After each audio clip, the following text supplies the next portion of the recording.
नमस्कार मुंबई बंधू भगिनींनो, आपण अर्णवला गमावलेला आहे आणि का गमावलेला आहे त्याचा विचार करण्यासारखी गोष्ट आहे म्हणून मी तुमच्याशी आज बोलतोय. मुंबईची लोकल कोट्यावधी लोकांना ने आण करणारी आणि त्याच्यातच आपला 19 वर्षाचा अर्णव कसं झालं, काय झालं हे तुम्हाला सगळ्यांना माहिती आहे. पण याच्या मागचा एक संदेश आहे. हे जे लोक आपण पाळलेले आहेत, गुंड आहेत, ज्यांना आपण सांगितलेलं आहे की काही विचार करायची काही गरज नाही, जेव्हा तुमच्या मनात येईल तेव्हा तुम्ही जसं वाटेल तसं कोणालाही ठोका.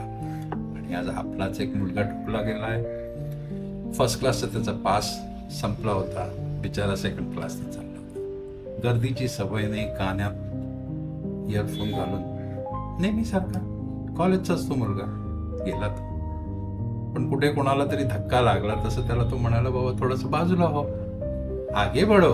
एवढंच फक्त, बाजूला हो आणि आगे बढो, बाजू में हो जाओ, एवढंच काहीतरी म्हणाला असेल. याच्यावरती कोणी काही सांगितलेलं नाहीये. पण जे कोणी सांगते ते असंच म्हणते की त्याने फक्त सांगितलं. ज्याला लागला धक्का त्यांनी नाही, पण दुसऱ्याने त्यांना विचारलं की का रे बाबा मराठीत नाही बोलू शकत? तो म्हणतो नाही, आती है मराठी बट मुंह से निकल गया.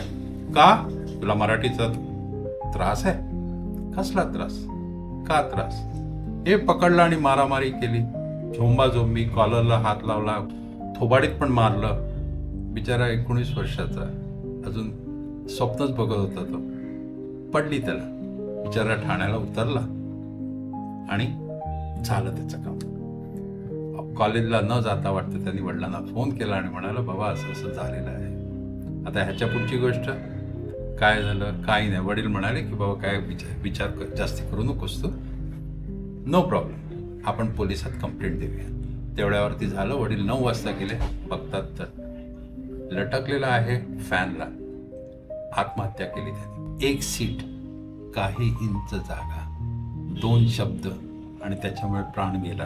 कारण कुणी उभं राहिलं नाही आणि गर्दी डझनभर लोक आजूबाजूला, पण कोणीही त्याच्यावरती काही केलं नाही. सगळ्यांनी बघ्याची भूमिका घेतली. मुलगा आहे, लहान आहे, कुठचा बाहेर गावचा आहे, काही कोणी बघितलं नाही. सगळेजण बघत राहिले.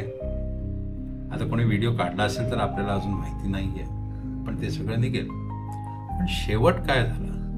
मुलाचा अंत आपल्यापैकीच.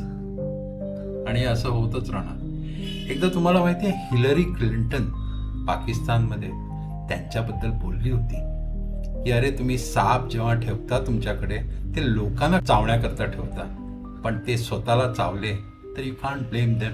हे हिलरी क्लिंटन पाकिस्तानच्या बाबतीत बोलली. आता तुम्ही विचार करा, हे आपल्या बाबतीत नक्कीच झालेलं आहे.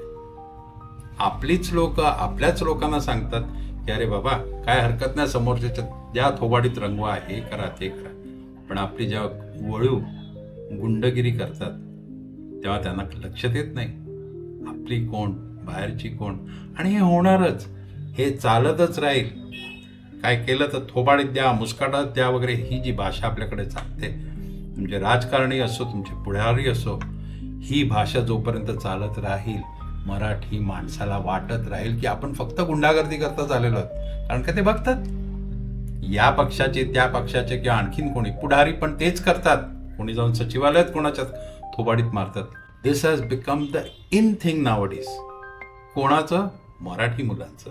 आणि ह्याच्यात त्रास होणार तुम्हाला, मला, आपल्या सगळ्यांना त्रास होणार. आणि हे समजायला पाहिजे. परवाच्या दिवशी वाघबाई बोलल्या, किती व्यवस्थित बोलल्या त्या म्हणाले हे जे काही झालं असेल त्या कुठच्या पक्षाच्या त्याला काही अर्थ नाही, पण त्या बोलल्या, त्या म्हणाल्या की हे जे होते चुकीचं आहे आणि ह्याच्याकरता तुम्ही ज्याला खतपाणी घालणार ते सुद्धा भयंकर चुकीचं आहे, व्हायला नको.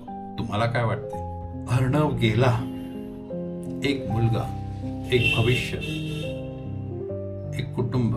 ज्या कुटुंबाने त्याला शिव्या कशा द्यायच्या तेही दाखवलं नाही. त्याचे वडील पण अगदी संयमी बोलणे, आई पण तेच, व्यवस्थित संस्कार असलेला हा मुलगा. काय राहिलं? स्वप्न गेली, सगळी स्वप्न. संपूर्ण समाज बघतच राहतो.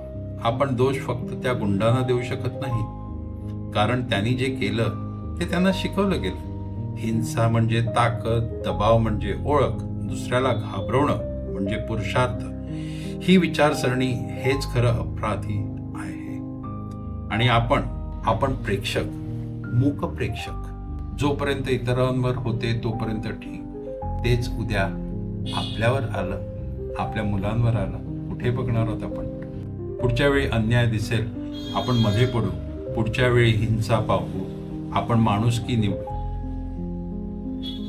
अर्णवचं नाव विसरू नये, त्याचा मृत्यू निष्फळ होऊ नये, त्याच्यासाठी आपण बदलले पाहिजे. सायलेन्स ही शांती नाही, आपण बदलायला पाहिजे. विचार करा याच्यावरती. पुढचा अर्णव यायच्या अगोदर आपण सगळ्यावरती विचार करायला पाहिजे. जय हिंद, जय महाराष्ट्र.